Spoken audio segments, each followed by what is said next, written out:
圣诞老人是真的存在的。台湾人过圣诞节吗？台湾人怎么过圣诞节？其实我住在法国已经快6年了，那每一次我都被问到这个问题：台湾人过圣诞节吗？老师，你过圣诞节吗？老师 do you celebrate Christmas? 当然啊，当然啊，当然啊，我们当然也过圣诞节，只是庆祝的方式跟概念有一点不一样。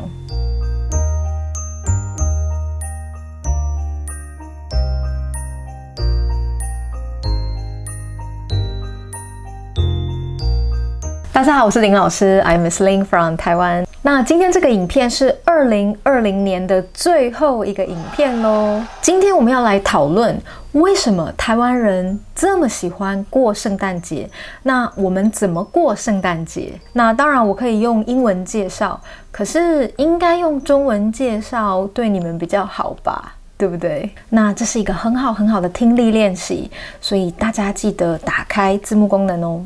首先，大家知道怎么说 Christmas 圣诞节，圣诞节，圣诞节。To celebrate Christmas, to spend time on Christmas， 过圣诞节，过圣诞节。对，我们不用庆祝 celebrate 这个字，我们用过圣诞节。那我今天想问大家，在你们的国家，你们都怎么过圣诞节呢？欢迎大家在下面分享。当然，今天这个影片只是我个人的经验。在台湾，我觉得过不过圣诞节跟年纪、跟个人的感受有关联。像在我们家，我爸就完全不在乎圣诞节，可是我妈妈就很喜欢圣诞节。在我们小的时候，我妈就会布置圣诞树，准备小礼物。那个时候，我们也相信圣诞老人是真的存在的。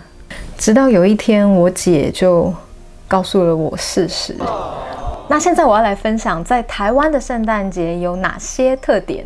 第一个，圣诞节其实蛮商业化的。圣诞节其实蛮商业化的。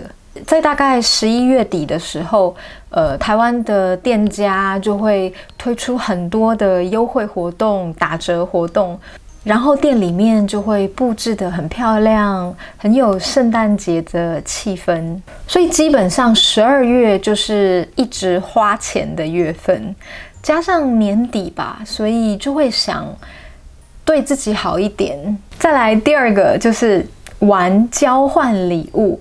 玩交换礼物，交换 exchange， 礼物 present。像我那天问我妹，你圣诞节要做什么？她就说她要玩交换礼物。来看一下，因为今年的话比较特别，因为碰到肺炎的关系，所以其实可能就是约好朋友玩交换礼物。其实台湾人很喜欢玩交换礼物这个东西，我觉得还蛮有趣的。你可以选好礼物啊，跟坏礼物。那坏礼物通常是很奇怪，或是其实你根本不会用到的礼物，或是别人之前送你，但是你不喜欢的礼物，然后你再拿出来送别人。所以通常收到坏礼物的时候都会非常好笑。像我有一年我收到的坏礼物就是圣诞老人的卷筒卫生纸，超好笑。那因为我们会指定金额，所以我觉得玩这个交换礼物其实蛮公平的。那说到礼物，其实因为我现在在法国，所以我觉得在法国有一点送礼物的压力，常常就是在圣诞节前，然后一直烦恼我到底要送这个人什么东西，而且可能送到最后都还不是对方想要的。再来第三个就是吃圣诞大餐。吃圣诞大餐，通常12月开始，餐厅跟饭店就会推出不同的圣诞大餐。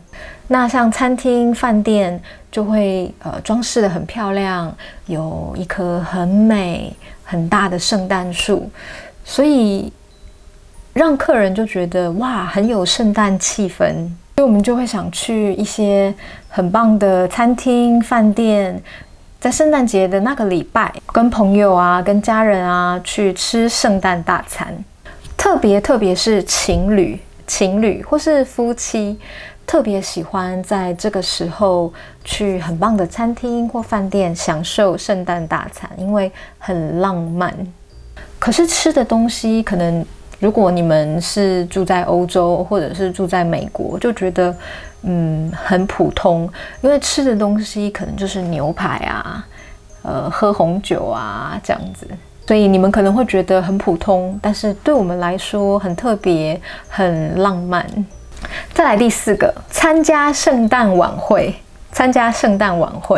因为我是台北人嘛，像台北或是新北，常常都会在12月的时候举办圣诞晚会，所以就会有很多活动、很多表演，还有演唱会。那演唱会的周边也有圣诞市集，有很多不一样的摊位，那大人跟小朋友都可以去。然后近几年，很多大城市的市政府就会在12月的时候，在大道、在主要的道路上，装圣诞灯饰，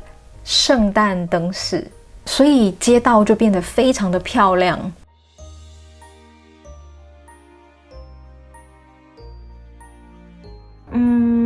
为什么台湾人那么喜欢过圣诞节？对我来讲，圣诞节很温馨，很多很漂亮的灯饰，然后我自己非常喜欢圣诞树。总的来说，我觉得台湾人会这么喜欢过圣诞节，是因为我们很喜欢圣诞节的气氛跟圣诞节带来的感觉，还有因为圣诞节也在年底，所以其实是一个很棒的机会，可以跟朋友、家人一起去很棒的餐厅、饭店吃饭，放松一下。然后在这里，我想谢谢所有支持我的 Patreon 学生跟不定时在 PayPal 赞助我的朋友们，因为你们让我一直有动力拍下去。那我也想谢谢我的日本朋友 Loco， 他帮我们这个频道加上了日文字幕，超感谢他的。那我在这里预祝大家圣诞快乐，新年快乐，还有大家跨年玩得开心。那我们就2021年见啦，拜拜。